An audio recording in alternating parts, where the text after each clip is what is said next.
the Biden administration was funding secret biolabs in Ukraine, of all places, we would not have believed you. Yeah, I don't think we're going to put that on TV. No thanks.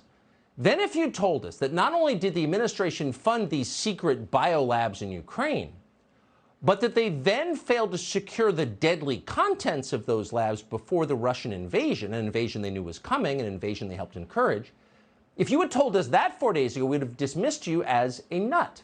It was just too preposterous. We would not want anything to do with a story like that. There was no way it could be true. It's too far out. In any case, we already knew for a fact that that story was false. How do we know that? Because we read USA Today, America's newspaper. Within hours of the Russian invasion, USA Today published a rebuttal to all those crazies who are yammering on about secret Ukrainian biolabs. Here was the headline. Fact check! False claim of U.S. biolabs in Ukraine tied to Russian disinformation campaign.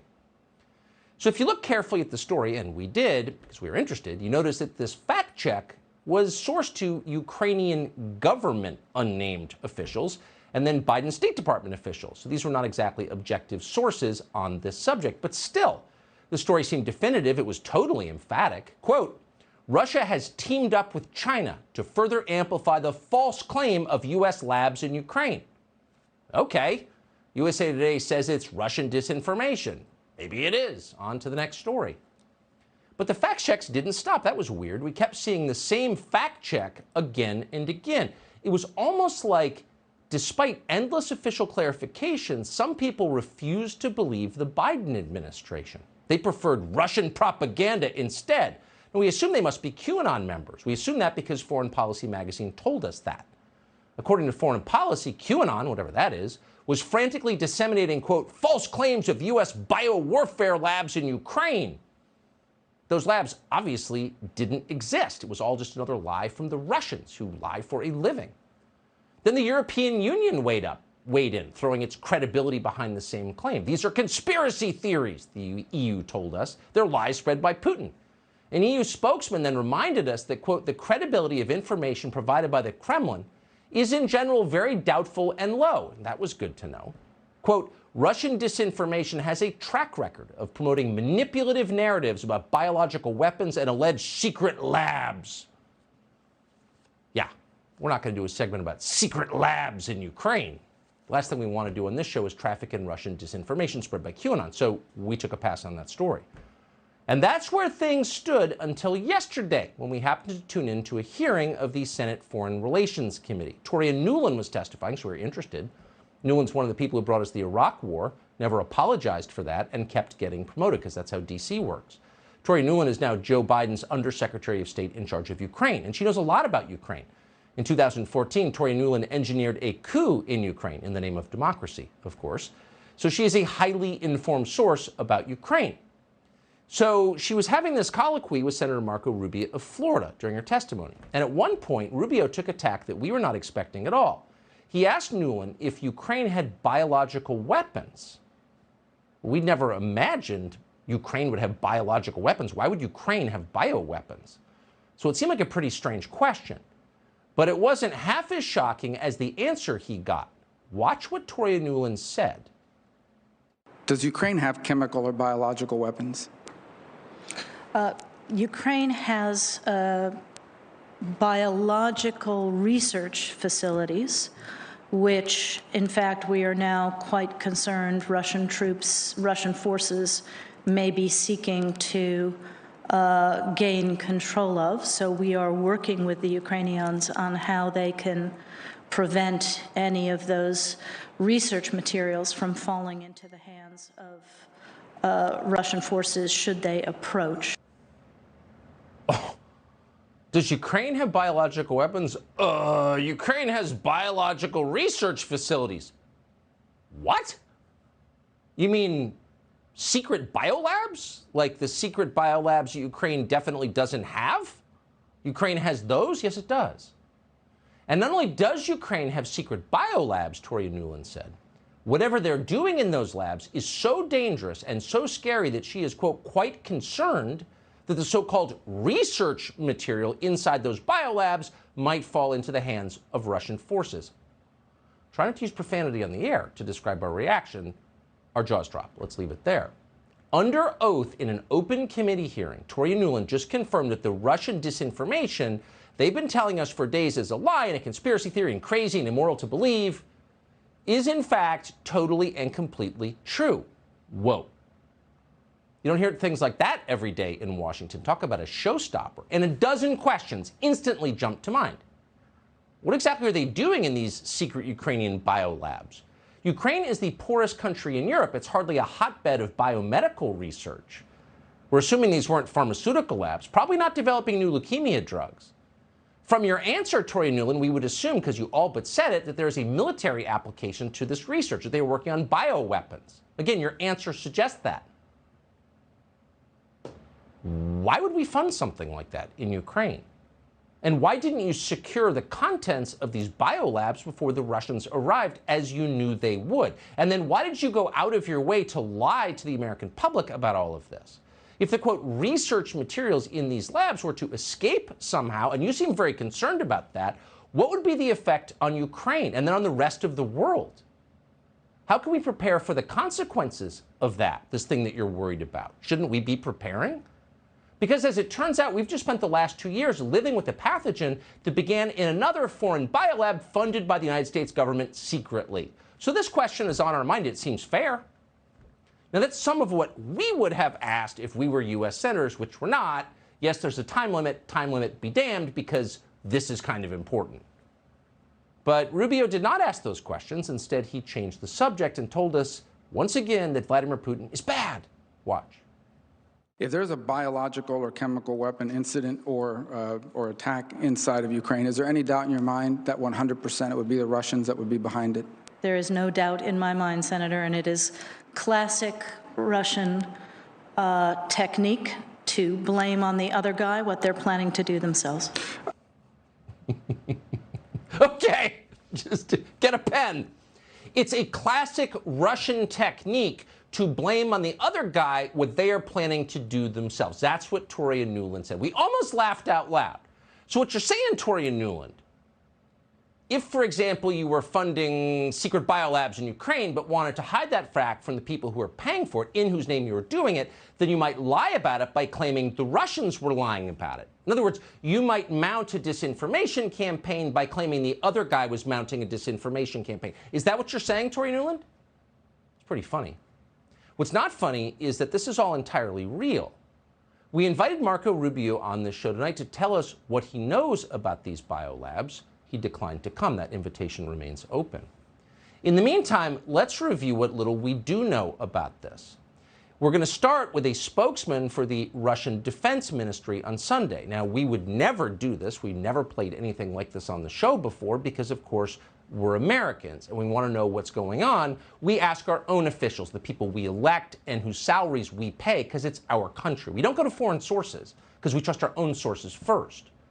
But when it turns out the people who represent us and run our government are lying to us and never apologize for it and doing horrific things in our names, then you have to open your mind a little bit and at least assess what other people are saying. So here was the Russian claim. Watch. During the course of the special military operation, facts were uncovered of the Kyiv regime mopping up traces of military biological program under development in Ukraine, financed by the U.S. Defense Ministry.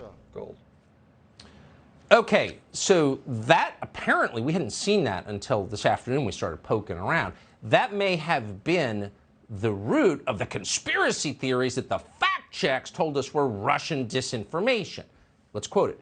Military biological programs are under development in Ukraine, financed by the U.S. Defense Ministry. That's the Russian claim. Separately, a Russian Foreign Ministry spokesman said the Ukrainians are working on deadly pathogens, including plague and anthrax. Is that true? Now, obviously, we would not take Russia's word for that, ever. But we don't have to take Russia's word for that. The U.S. Defense Department has a website that contains this media clip about the opening of a biological research facility in Ukraine in 2010. Quote, U.S. Senator Dick Lugar applauded the opening of the interim Central Reference Laboratory in Odessa, Ukraine this week, announcing that it will be instrumental in researching dangerous pathogens used by bioterrorists.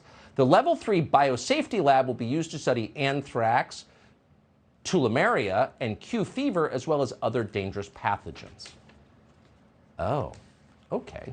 Then the National Pulse dug up a 2011 report from the U.S. National Academy of Sciences that also explained that the Odessa-based laboratory, quote, is responsible for the identification of especially dangerous biological pathogens.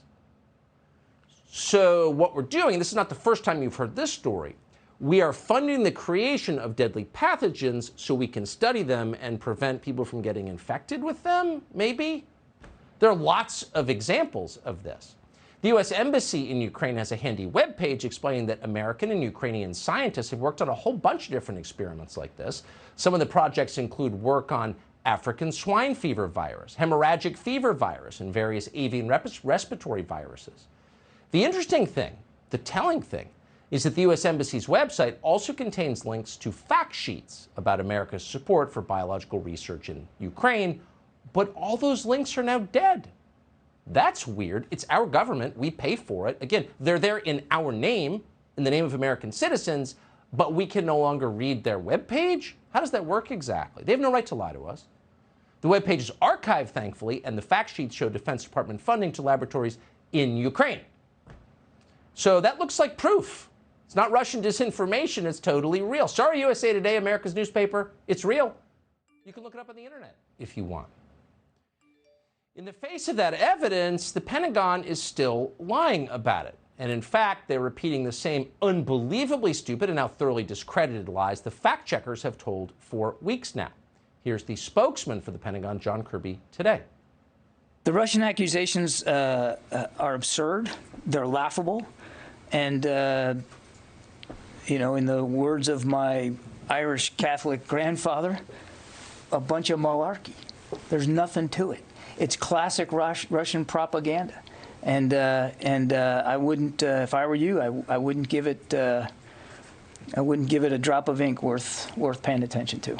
Yeah, but can you explain to us has there been any relationship between the? We are not developing biological or chemical weapons inside Ukraine. It's not happening. If I were you, I wouldn't devote a drop of ink to it. First of all, you didn't get to make that decision, Mr. Bureaucrat. We have a free press in this country. You don't get to decide. But you'll notice at the end of that, Kirby refuses to answer the question. Has there been a relationship between the U.S. Pentagon and a bioweapons facility in Ukraine? And if so, what is that relationship? That's Russian disinformation. What's the answer? We're not developing WMD in Ukraine right now. Okay, got it. But why are we funding this, and what exactly are we funding? We reached out to the State Department separately, and they provided us with this very carefully worded statement. Quote, the U.S. Department of Defense does not own or operate biological laboratories in Ukraine. Not that anyone said they did. Continuing the quote, Under Secretary Nuland was referring to Ukrainian diagnostic and biodefense laboratories during her testimony, which are not biological weapons facilities. What's the difference exactly? Continuing the quote, these institutions counter biological threats throughout the country. End quote. So that means nothing. You could describe our nuclear stockpile correctly as defensive. Our nuclear weapons are not designed to preemptively kill anybody. They're designed to prevent other people from killing us, but they're still nuclear weapons. So why don't you stop lying and telling us what's going on here, and why don't you more specifically tell us why you didn't secure these materials? So yes, we're funding secret biolabs in Ukraine, but they're diagnostic and biodefense laboratories that counter biological threats. Okay, if these are purely defensive labs, why was Tory and Nuland so concerned that Russians would get a hold of the materials from these facilities? Other world powers have come to the obvious conclusion. Again, we hate to do this, but under these circumstances, we asked our own spokespeople, they lied. We're going to the Foreign Ministry of China, a country we despise. Here's what they said today. They're calling on weapons inspectors to take a look at these facilities in Ukraine right away. Over the past 2 decades, the United States has been blocking the establishment of a verification regime to the Biological Weapons Convention and refused to accept the inspection of biological facilities within and outside its borders. The move has further aggravated the concern of the international community. We once again urge the US to provide full clarification of its biomilitarization activities within and outside its borders and accept multilateral verification. Oh, they're putting Russian and Chinese propaganda on the screen. Yeah, we did. We also put U.S. government propaganda on the screen. And the difference is we expect to be lied to by foreign governments. We're not globalists. We believe in one country. It's this country, the United States. We do not expect to be lied to by our government, and we won't accept it. But let's get to the substance of what the Chinese government just said. And we never agree with the Chinese government on anything. But in this case, they make a fair point. We now know that dangerous biological agents, whether you call them weapons or not, is completely irrelevant because they can be used as weapons. Is a gun a weapon? Not when you're quail hunting. When you're in a gunfight, it is. It's a ridiculous semantic debate. Dangerous biological agents remain, thanks to the Biden administration, unsecured in a chaotic war zone. At some point, we need to know how that happened. Who made those decisions? We have a right to know. And let's hope someone in Congress, apparently not Marco Rubio, but someone else, will get to the bottom of it. But in the meantime, we pray that somewhere in the United States government there is an adult who cares enough to get this situation under control immediately.